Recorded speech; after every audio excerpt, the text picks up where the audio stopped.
Hi, this is Terry Jeanette with New Leaf. Today we're in Grand Cayman. Did you know that Grand Cayman was a tender port? And for those of you who do not know what a tender port is, well, these little boats here, those are tender boats.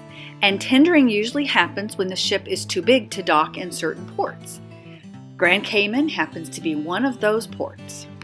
So, in order for us to be able to go onto Grand Cayman, we have to get onto one of those little boats, and they take us over there and bring us back. We found it quite interesting to sit on our balcony and watch these boats.